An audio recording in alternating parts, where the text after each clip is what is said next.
CEO Ben Smith is with me now, and Ben, good day to you. You were quite vocal on Sunday, got a lot of attention for what appeared to be a short but very succinct speech at the World War II Memorial.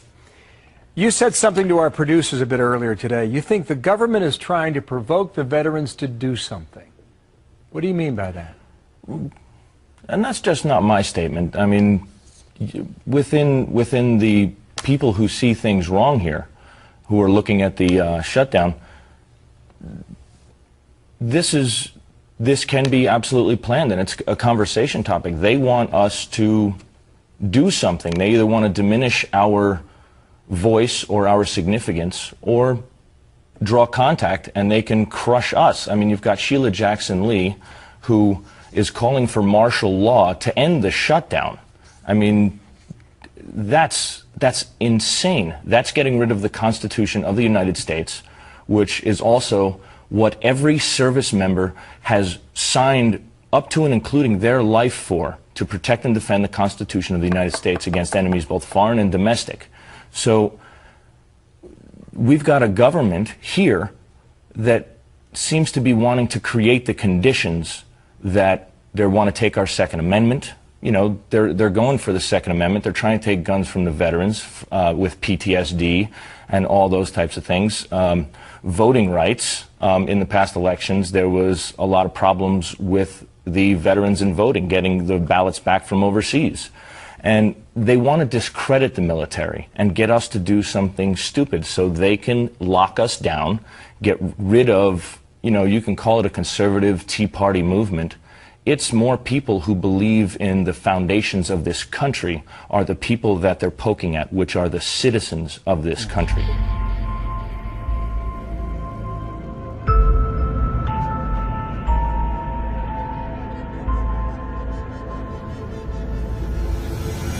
A couple of weeks ago, this would have been filled with people. It's been seen in 176 different countries and raised eyebrows from England to Everett. But now ratings for the YouTube sensation known as Tweaker Cam have dropped off considerably. We have 1.5 million upset people.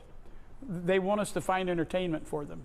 And we're just tickled to death that it's very boring. Fed up with a homeless camp that's plagued his neighborhood for years, Gary Watts recently set up HD video cameras outside his Everett business.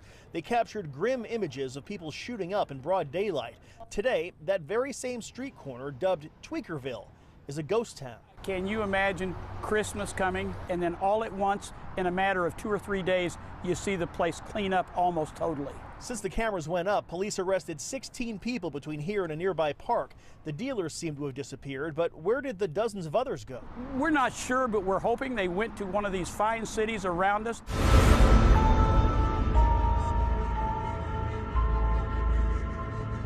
They were loading up with as many people, it's got to be dozens of people in the back of that thing. They take them to a nearby Walmart, and then the Walmart is where I guess Metro buses or school buses will take them to the shelter.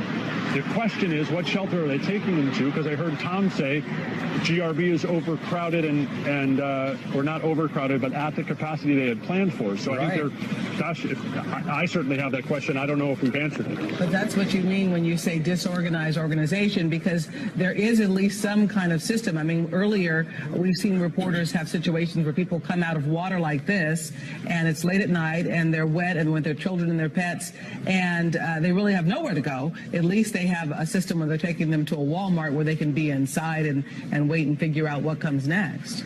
2 South Carolina sheriff's deputies are on paid leave after 2 women died in a flooded van the deputies were driving. Nicolette Green and Wendy Newton were being transported to mental health facilities when floodwaters overtook the van Tuesday night.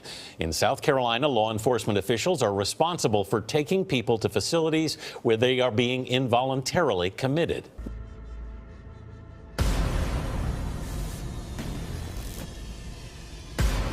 Newly revealed documents show the Trump administration took money away from FEMA and other federal agencies, apparently to pay for immigration detention centers.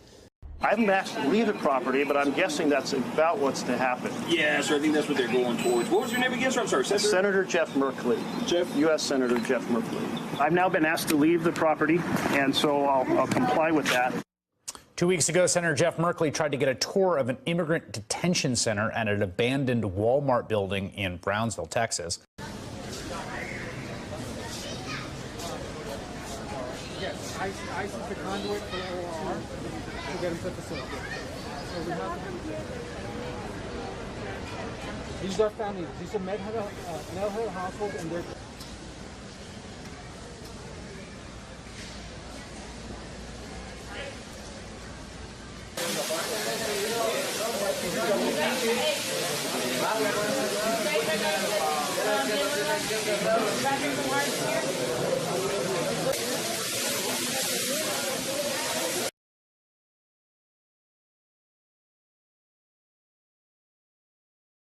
about the wall, about, you can call it a barrier, you can call it whatever you want, but essentially we need protection in our country. We're going to make it good. The people of our country want it. I have never had so much support as I have in the last week over my stance for border security, for border control, and for, frankly, the wall or the barrier. They are all around us, invisible and unsuspected. 3 million members of a secretive society older than the American Republic. For nearly 300 years, generations of Freemasons have obeyed their oaths, hidden their rituals, and maintained their silence until now. What is the secret? See, that's what they don't want to talk about. There's nothing wrong with secrets. I think it adds a facet of fascination to it. In almost every mysterious and controversial event, from Jack the Ripper to the assassination of John F. Kennedy, you can, if you look hard enough, find Masonic involvement. We know who killed JFK. We know what happened at Area 51. Don't ask. Those conspiracy theories have been out there for a long time. I think part of it is the fact that we've never been out front and open about what we're doing.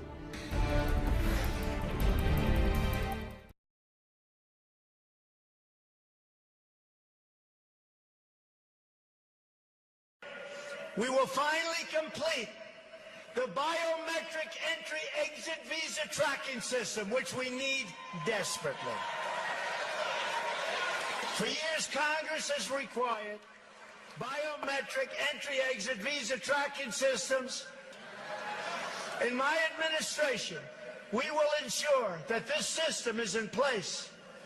And I will tell you, it will be on land, it will be on sea, it will be in air. We will have a proper tracking system.